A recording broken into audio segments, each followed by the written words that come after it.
Mesdames, Messieurs, bonjour. Vous êtes dans le bœuf politique. Nous sommes dimanche 30 mars 2025.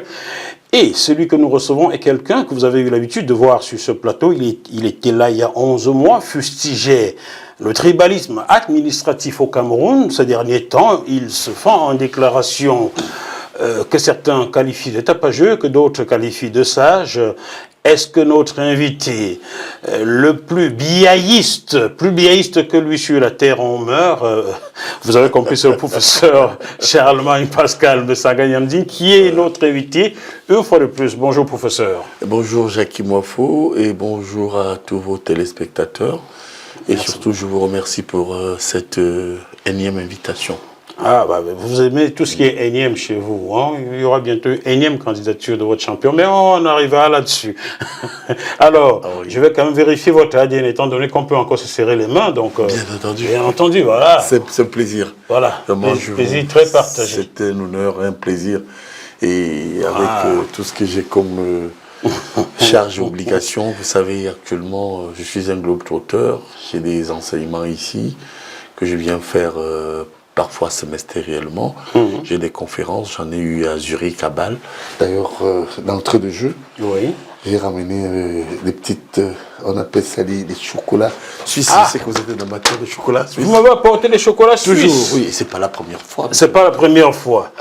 Chers téléspectateurs, oui. Charlemagne Pascal Mesanga-Yamding est le seul homme politique camerounais qui m'a jamais offert des cadeaux de ce genre. Il apporte souvent des cacaos du Cameroun, des chocolats des Suisses, pays très cher à son champion. Et comme d'habitude, j'ouvre toujours le paquet afin qu'on ne dise pas demain qu'il y avait une enveloppe là-dedans. Donc j'ouvre devant vous et nous allons vérifier qu'il n'y a pas d'enveloppe là-dedans. Et nous allons manger ces chocolats ensemble. Avec un peu de grâce. Charlemagne, je crois que l'étape des enveloppes va arriver. Va arriver avec moi. La grâce de Dieu. Dans ce cas-là, je montrerai les enveloppes si j'en recevais un jour. Rien de ça caché. J'ai quand même une question, professeur Mesanga-Yamding. J'espère que ces chocolats-ci ne ressemblent pas au café et au dîner offert à Félix Moumié en 1960 à Genève, d'où vous revenez. Alors là, c'est un soupçon qui serait très grave. Écoutez, je serai toujours vivant après. Bon, oui, voilà. Je serai vivant. Je serai toujours vivant. Bon, chers téléspectateurs, voilà, je vous donne un chocolat au hasard. Oui, voilà. Comme ça, si la Suisse a décidé de finir à Jackie Moifo, nous mourrons tous. Allez, le fils de Charlemagne, son deuxième fils, est dans les coulisses, dont je lui envoie quelques-uns. Allez, tiens, mon petit. Voilà, un deuxième. Merci. Comme ça, si les Suisses ont décidé de faire de moi le nouveau Félix Moumié, nous mourrons tous ensemble. Vas-y, détache le mange-le, mon petit. Nous sommes tous morts alors. Avoir ce type de soupçon, je crois que... Oh non, vous savez. Vous savez, avant la télé et nos positions politiques, j'ai toujours pensé, monsieur Moifo, nous sommes des frères. Nous sommes d'abord des compatriotes. Bon. Et quelles que soient nos sensibilités, nous sommes d'abord là pour œuvrer pour la bonne marche du Cameroun. Bon. Très bien. Vous l'avez vu, il n'y a pas d'enveloppe, hein? C'est des chocolats, c'est de la bienveillance. Oh là, ils sont bons. Hein? Oui, ils sont très bons, oui, mais je vous en donne un côté. Oh là, merci. Commencer une émission politique par les chocolats. Dire que ça va bien se passer. Oui, mais je crois que c'est ce qu'il faut. Vous savez, la convivialité au Cameroun, j'ai toujours pensé que nous pouvions avoir nos positions politiques et que malgré ces positions, parfois opposés, je dirais même antagonistes, ça n'enlèverait rien au patriotisme convivial et solidaire, hein, pour lequel je me bats d'ailleurs. D'accord, tout à fait. Depuis un certain temps, vous êtes devenu un patriote d'un genre, je pense que c'est à cause d'un certain traumatisme. Mais on arrivera là. Non, c'est pas un problème. Vous savez, monsieur Moifo, d'entrée de jeu, Acteba Yéné, de regretter mémoire, et moi-même, avant toujours pensé que on pouvait avoir des idées opposées et discuter ensemble. Malheureusement, aussi bien, d'ailleurs, quand vous observez parfois les tenants de l'opposition au régime, ou encore ceux qui soutiennent le régime, j'ai plutôt l'impression que ils ne sont pas préparés à comprendre que la richesse et la grandeur d'un pays, ce sont les convergences que nous pouvons avoir au-delà de nos idées. On arrivera là, car je ne connais pas beaucoup de personnes qui aiment ce pays-là, sincèrement. Mais bon, il ne s'est pas propre au Cameroun. Bien. C'est pas des Alors, comparatifs, hein. le professeur Messanga Yamding, Oui. vos enfants de la base auraient dû être sur ce plateau aujourd'hui à la même heure, mais bon, il s'est passé certaines choses, voilà pourquoi ils ne sont pas là. Et je vous remercie de les avoir remplacés au pied levé, parce que vous m'avez appelé hier, vous partiez de Genève pour Paris. Et je vous ai dit, OK, il y a une plage dans l'après-midi pour vous, si vous voulez apprendre. Et vous l'avez prise, donc merci à vous. Au regard des multiples activités académiques, conférences et surtout, je dois vite rejoindre le Bercail. Et j'ai d'ailleurs dans cet agenda, je compte, j'ai une plage pour rencontrer certains compatriotes. Je l'ai fait ailleurs, en Belgique, également au Danemark, en Angleterre. Et là, je suis en France encore. Et je compte, ça, ce n'est un secret pour personne, échanger comme toujours avec quelques compatriotes de cette mouvance que vous appelez la basse. Ne c'est pas moi qui l'appelle, ce sont eux. Oui, oui. Alors, je compte bien les rencontrer. D'ailleurs, j'ai 2 ou 3 rencontres avec quelques compatriotes de la basse. Bien. Pour qui, il faut le dire, pour moi, sont des compatriotes comme tout le monde. On peut aller avec eux. Je crois qu'on peut discuter avec tout le monde.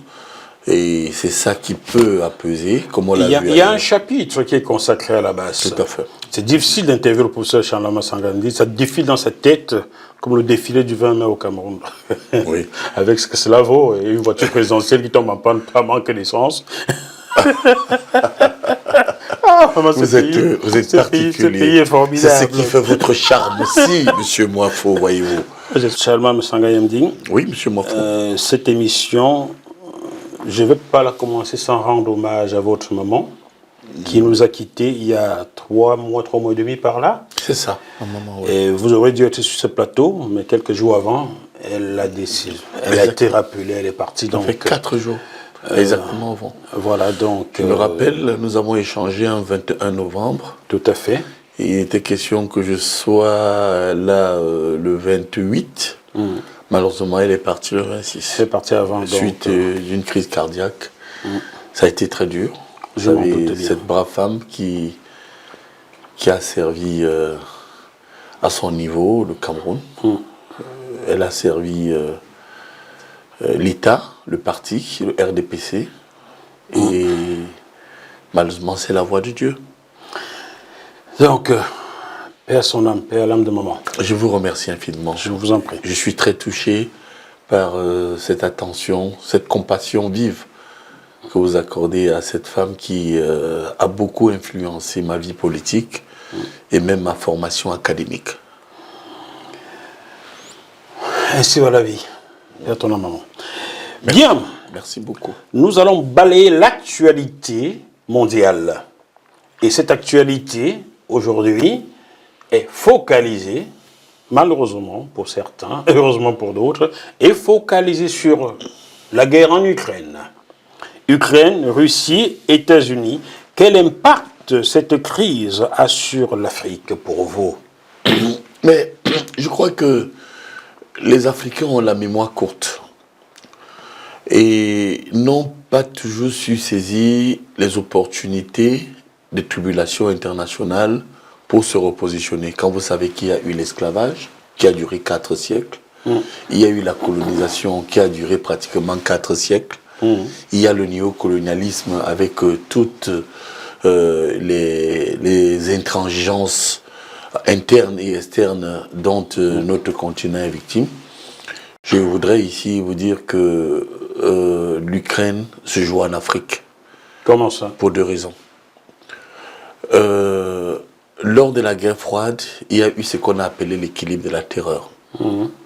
Les Africains étaient partagés et vous constaterez, monsieur Moifo, que toutes les guerres, je vous dis bien toutes les guerres, de 1950 jusqu'aux années 90 étaient inhérentes aux relations Est-Ouest.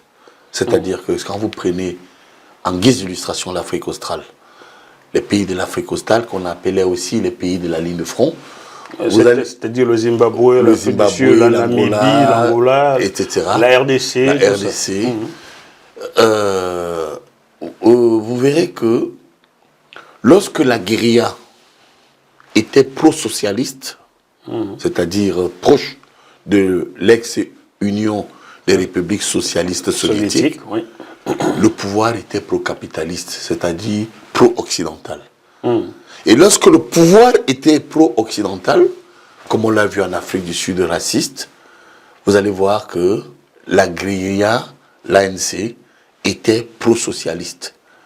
On l'a vu aussi au Zimbabwe, on l'a vu également dans beaucoup d'autres pays, en Namibie. On l'a vu partout dans ces pays d'Afrique australe. Vous avez vu en Angola, vous avez vu qu'à l'époque, M. Dos Santos et Jonas Savimbi étaient pro-occidental. Alors c'est dire qu'aujourd'hui, lorsqu'on dit que l'Ukraine se joue en Afrique, il y a une transposition illusoire, ça il faut le dire, de la fin de la guerre froide. Mais en réalité, c'est que les Occidentaux qui nous dominent ont appelé la multipolarisation, c'est-à-dire que voilà, les pays peuvent désormais s'exprimer. Ils ont mis à côté et préservé ce qu'on appelle les chasses gardées. Vous allez voir que ils ont estimé que les pays francophones d'Afrique, ou l'ex-AOF, Afrique occidentale française, était la chasse gardée de la France, c'est-à-dire les pays de l'Afrique de l'Ouest, Mali, Burkina, Côte d'Ivoire, Sénégal, etc. Et ils ont estimé que l'ex-AEF, Afrique équatoriale française, c'est-à-dire sans le Cameroun, parce que nous sommes aujourd'hui cette Afrique équatoriale française qui est devenue, il faut le dire, en 1959, l'Union, d'abord c'est devenu l'Union douanière équatoriale, 64 c'est devenu UDEAC, en effet. Et désormais CEMAC. CEMAC avec les accords de N'Djamena de 1994. Donc c'est ça le sacro-saint principe institutionnel des chasses gardées. Donc, avec cette Afrique équatoriale et française. Une autre chasse gardée de la France, vous avez dit excepté le Cameroun. Excepté le Cameroun, parce que le Cameroun n'était pas membre de la communauté. Vous voyez, techniquement, le Cameroun a toujours été un protectorat, parce que le 12 juillet 1884, le Cameroun a signé des accords avec ce qu'on a appelé, avec les chefs Douala. En fait, il y avait les chefs Malimba et autres, mais on les a tous appelés Douala, avec Rodolphe Douala Mangabel. Alors, mais il y a quelque chose à rappeler, et de technique.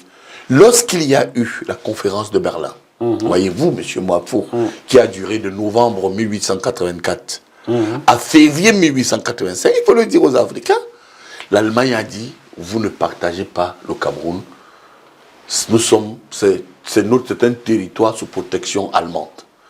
Donc le Cameroun n'a pas été une colonie, et le Cameroun n'a jamais été une colonie. Mais ça a souvent fonctionné comme tel. Hein. Vu tout ce que la France a fait au Cameroun, franchement, je partage totalement le Cameroun, ça a été pire au Cameroun que dans les colonies, bien sûr, colonies françaises. Ça a été pire. Je suis d'accord avec vous, mais parce que l'Allemagne a perdu la guerre. On a beau dire protectorat, mandat, condominium, je suis d'accord avec vous. C'est la même chose. C'est la sémantique, tout ça. Alors, vous voyez donc que ramener à l'Ukraine, qui se joue en Afrique, vous avez dit pourquoi. Aujourd'hui. Alors, vous allez constater, et ce qui est incroyable, personne n'en parle, techniquement, du moins très peu d'Africains en parlent. Vous allez voir que les pôles, ce qu'on a appelé les chasses gardées abusives de la France, ont été bousculés par l'Union soviétique, par la Russie. La Russie de Poutine. Et quand vous voyez l'apport de Poutine en Centrafrique, aujourd'hui, avec Wagner, quand vous voyez la position de Poutine avec le Niger, qui s'est détaché non seulement de la CEDEAO, qui est un démembrement de l'ex-AOF, Afrique occidentale française, vous voyez qu'il y a le Mali qui est parti, il y a le Burkina qui est parti, et vous comprenez donc que la France, qui n'a jamais digéré ce soutien radical de certains, de Poutine, qui soutient certains pays africains, et qui est ancré, Poutine, dans sa chasse gardée, eh bien, elle se retourne de plus en plus vers Poutine, contre Poutine, à l'effet de lui dire, écoutez, vous avez touché à notre plateforme en Afrique,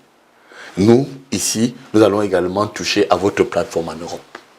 Ah bon. Vous comprenez pourquoi j'écris actuellement et j'ai dit que l'Ukraine se joue en Afrique.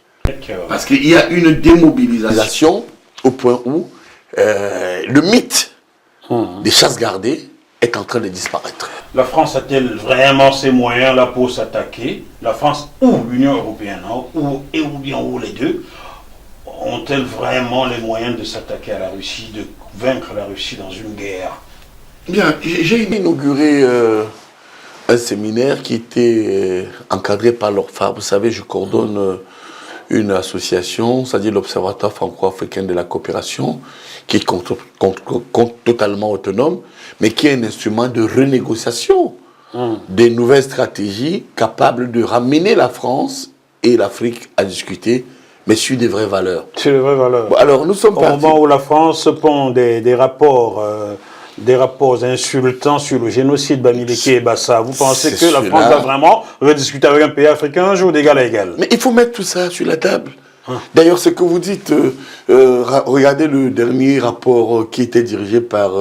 Karine Ramondi, Karine Ramondi, j'ai reçu ça en émission d'ailleurs. Oui, mais attention, monsieur Mafo, vous qui êtes un journaliste, je dirais avant-gardiste, retenez que il y a eu une mauvaise interprétation dans le contenu et la mission de ce rapport. Une seule. Oui. La France a estimé à un moment donné qu'elle était spoliée idéologiquement et qu'il fallait qu'on cesse de lui attribuer des torts. Et de manière autonome. Je dis bien autonome.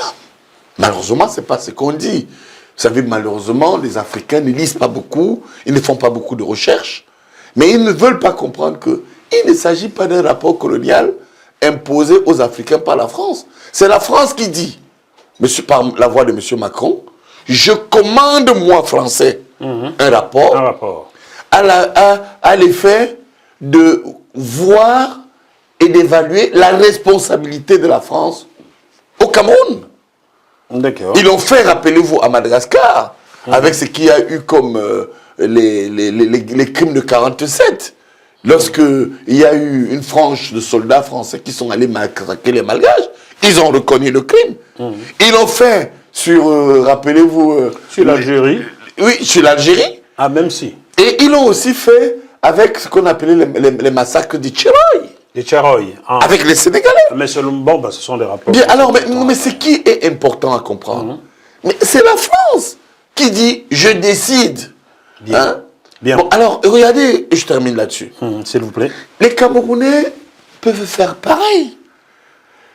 Et qu'est-ce qui empêche le gouvernement du Cameroun d'asseoir de nombreux intellectuels, des historiens, des anthropologues, des politologues, et même des sociologues, à l'effet de leur dire, écoutez, la France vient de commander un rapport. Voilà le résultat. Mais moi aussi, je commande un rapport. Alors vous avez, et j'ai été choqué, parce que j'ai écouté celui qui a écrit « Je suis noir et je n'aime pas le manioc » là, Gaston Kellman, dans une radio au Cameroun, dire les choses, j'ai compris qu'il n'avait même pas compris de quoi il s'agissait. C'est parce qu'il n'a pas encore mangé du manioc. Bon oui, alors il se met à dire, non, les Français ne nous disent pas ceci, et puis il a raconté des choses, et c'est la France. Mais non, monsieur Kellman, la France dit, voilà, je commande, mon rapport, et ce rapport est sorti.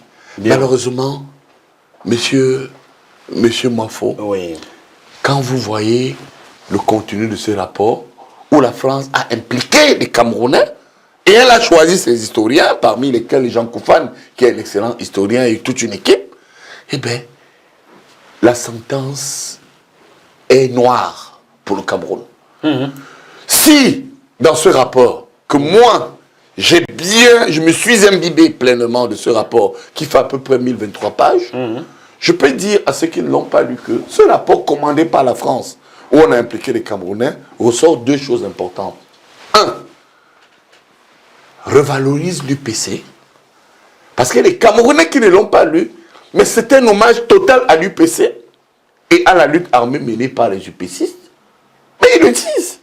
Dans cet ouvrage situé en 4 points, je crois que les auteurs de cet ouvrage, C'est-à-dire ils ont pris une période, la première période, ils sont partis de 19 à, je crois, à 55, 45, après 45, 55, 58, après 58, 60, 60, 64 à nos jours.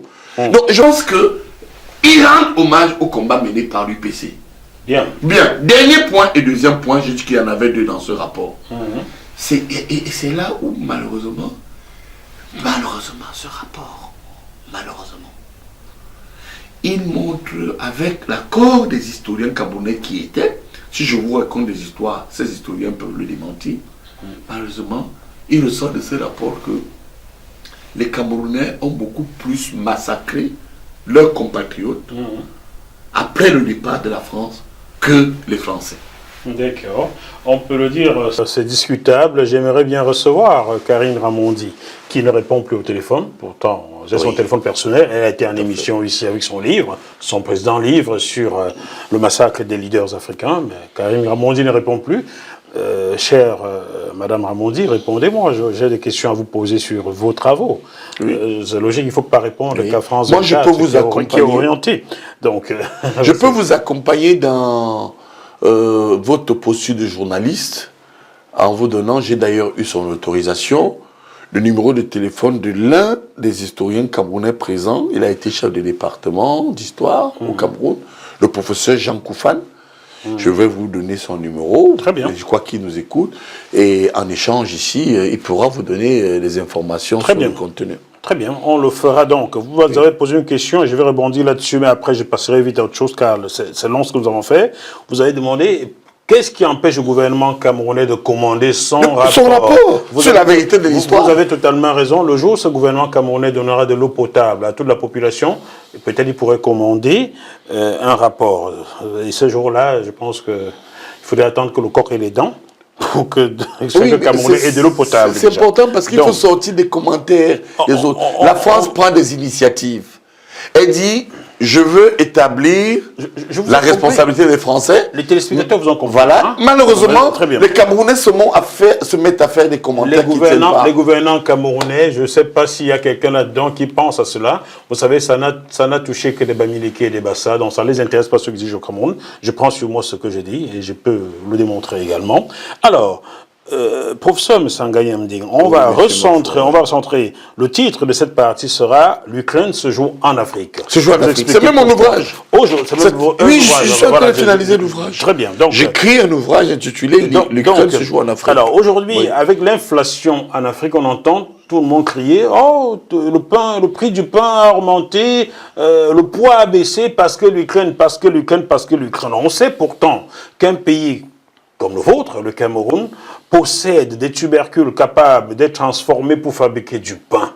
Quand est-ce que ceux qui dirigent ce pays se recentreront sur le Cameroun et utiliseront ce que produit ce pays pour donner à manger aux Camerounais? Pourquoi doit-on manger du pain émané du blé qu'on ne cultive pas au Cameroun? Alors, je vais vous répondre. Oui, bien sûr. Et croyez-moi, de manière brève, tout au long de cette émission.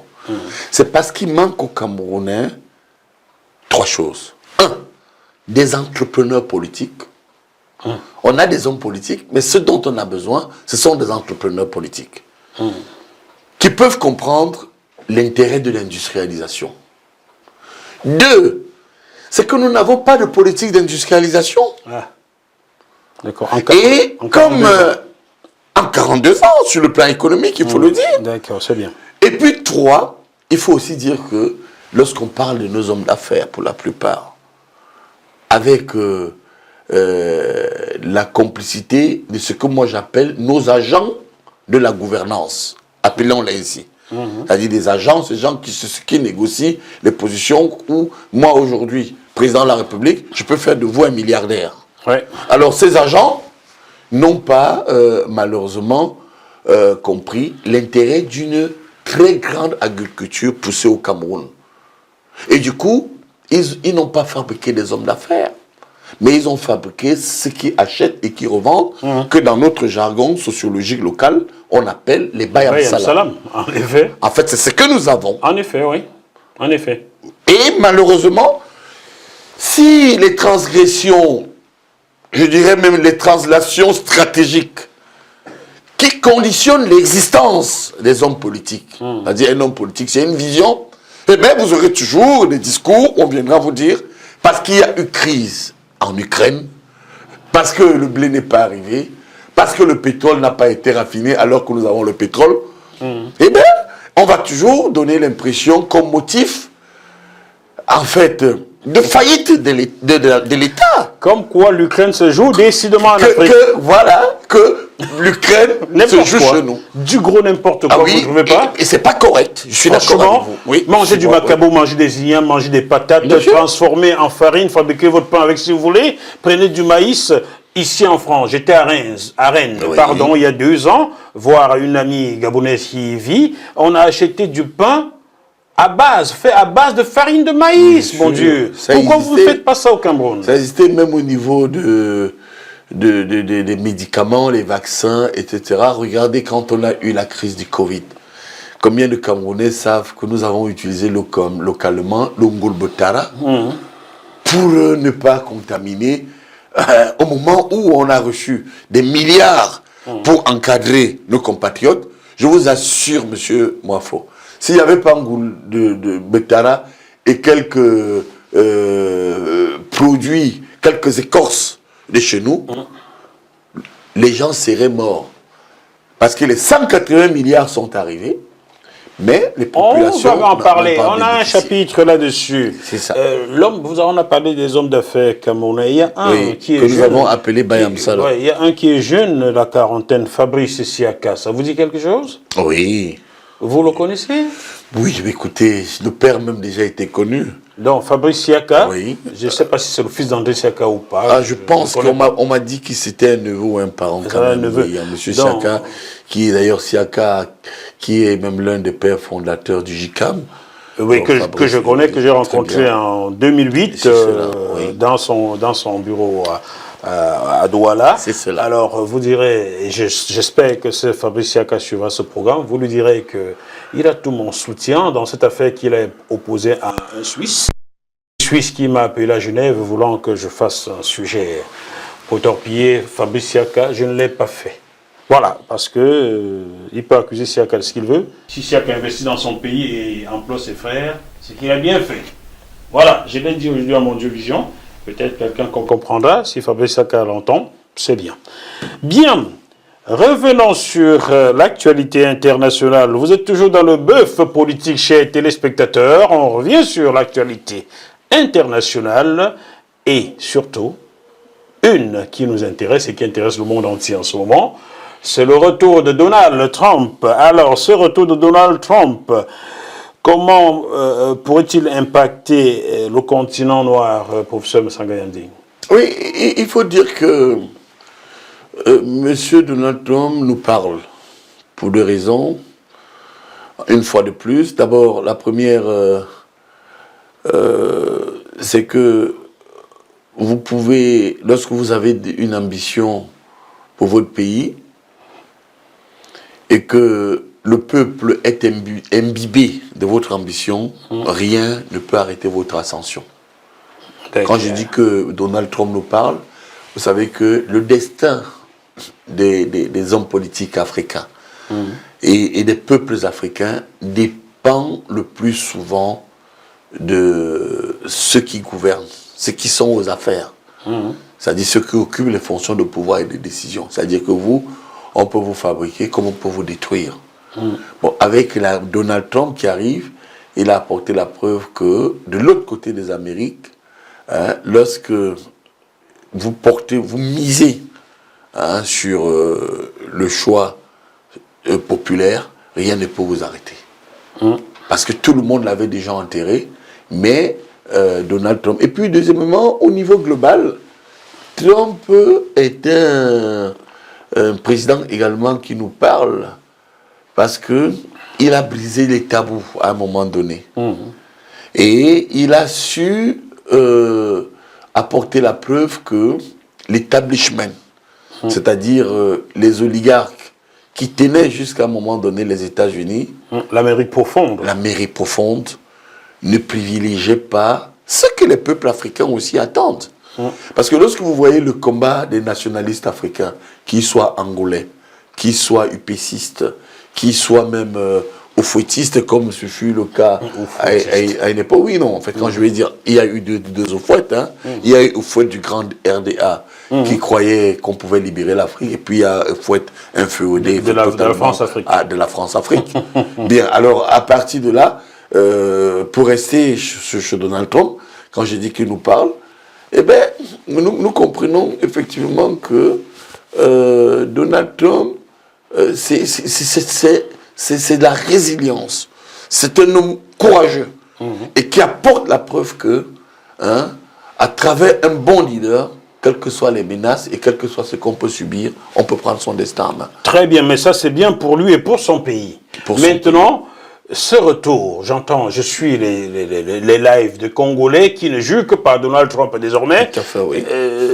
Ils sont devenus presque amnésiques, certains de mes frères congolais. Ils oublient que ce même Donald Trump était là hier et avait soutenu Kagame dans ce qui se passe à l'Est. Alors ce retour de Donald Trump, qu'est-ce qu'il pourrait apporter de positif au continent noir? Ben, il y a encore deux dimensions, mais décidément nous sommes dans la région de deux aujourd'hui. D'abord, au niveau politique, Trump vient avec American First. Les Américains d'abord. Ça veut dire qu'il n'y a pas de mal à penser, chez nous en Afrique, que vous soyez de l'opposition ou du pouvoir, il n'y a pas de mal à mener un combat pour dire le peuple d'abord. Eux, c'est l'Occident d'abord. Voilà. Eux, c'est la France d'abord pour l'Afrique francophone. Vous comprenez? C'est important. Et la deuxième leçon, c'est que Donald Trump nous a montré que pour ce deuxième mandat, pour atteindre certains objectifs, il faut prendre des décisions tout de suite et maintenant. Ah oui, tout de suite. Vous savez, nous sommes dans des univers politiques où suivez un peu le débat politique africain. Vous savez, je m'amuse, et ça je vous dis, depuis quelques mois, en plus avec le décès de ma mère, vous voyez, même au niveau de ma coiffure, j'ai encore une coiffure de deuil. Bon, si j'ai changé de coiffure, ne vous inquiétez pas, même si certains me traitent d'homosexuel parce que j'ai ceci, je suis bien, mon anatomie respecte bien mon état civil. Oui, mais toujours est-il que dans mon cas... Mais revenons sur l'impact de ce retour de Donald Trump pour l'Afrique, parce que là, vous me baladez un peu. Là. Oui, non, je suis dedans. Je suis en train de vous expliquer que les mobilisations peuvent se faire avec des gens qui veulent transformer courageusement leur société. Vous savez, on nous a habitués, il y a le mythe de la connaissance éternelle, le mythe de la sempiternelle sagesse, le mythe de celui qui occupe la fonction de pouvoir et de décision, qui sait toujours ce qu'il fait. À chaque échelon de la société, restons même au Cameroun, vous allez voir qu'aujourd'hui, il y a une aliénation folle, mais alors très folle, où vous avez un certain établissement qui ne pense pas, qui ne se construit plus par rapport à l'état de paupérisation dans lequel se trouve aujourd'hui le pays, un pays comme le Cameroun, ou par rapport à des décalages inertes, c'est-à-dire qui ont clairement bloqué sur certains aspects le Cameroun, en matière par exemple d'éducation, en matière d'emploi, en matière de projection industrielle, en matière politique même.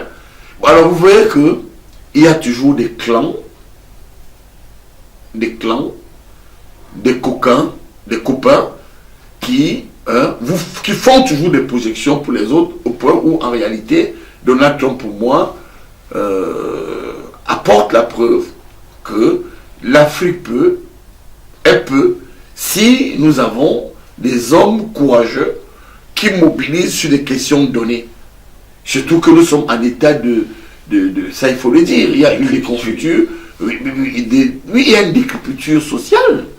Les gens sont pauvres, les gens n'ont pas d'argent. Il y a des inondations partout. Il y a des inondations. Bon, sur le plan social, il n'y a pas de... La ville est sale. Bon, vous voyez que...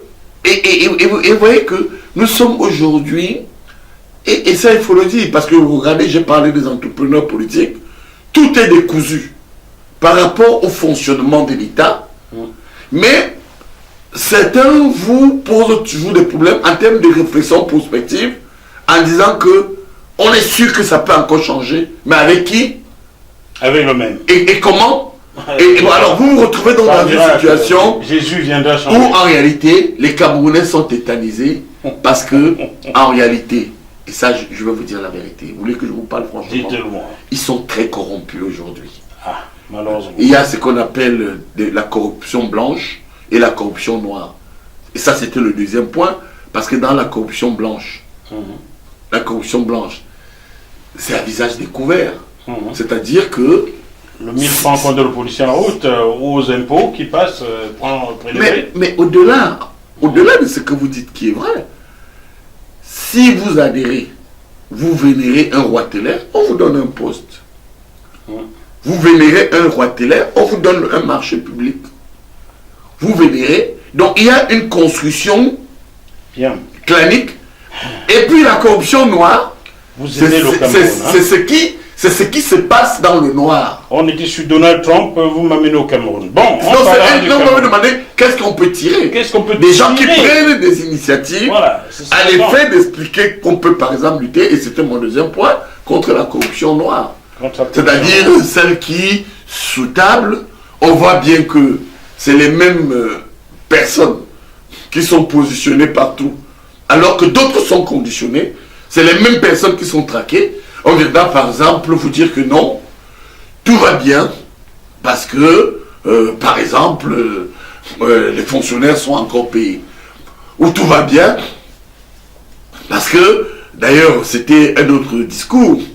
Et là encore, avec la Bérésina que nous avons subi avec le Botswana, hein, vous avez vu que l'ancien Botswana, on vous dit que tout va bien parce que les Lions indomptables gagnent encore des matchs de foot. D'accord. Ou encore on vous dit que Samuel Eto'o est toujours debout. Bon voilà. Bien. Ou alors on vous dit que tout va bien parce que bientôt on va préparer le 20 mai ou encore toute une autre fête. Voilà un peu. On a donc compris que qu'il faut du courage. Ce que Trump peut apporter à l'Afrique noire. Transmettre le courage.